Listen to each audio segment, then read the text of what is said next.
Fever's Stephanie White reveals Caitlin Clark minutes restriction approach. The Indiana Fever lost in Atlanta on Tuesday by a 77-58 margin in a game that the Dream blew wide open on their home floor in the third quarter, when they outscored the visitors by a 23-9 mark.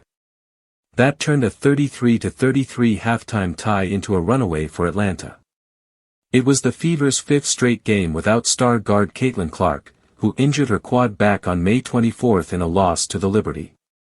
Indiana had won 2 straight, and moved to 4-4 on the year before the loss to the Dream. Originally, there was hope that Clark could play on Tuesday. The diagnosis was that she would be re-evaluated after 2 weeks, which was Saturday, but Clark now needs time to get into game shape. That could very well happen on Saturday against the Liberty. Having just one game this week allows for plenty of practice time, Coach Stephanie White noted.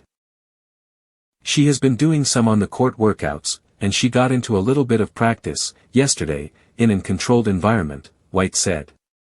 And we'll continue to build on that.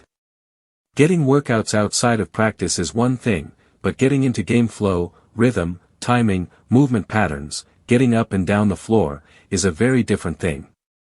But one of the big questions to be answered when Clark returns is whether the Fever will unleash her full throttle or force White to only play her limited minutes.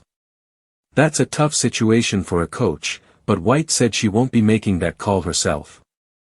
I'll defer to whatever the medical staff suggests, White said.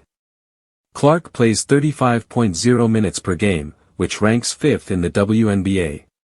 The Fever will play the Liberty, who are 9-0, in New York on Saturday at 3 p.m. Eastern Time in a nationally televised game.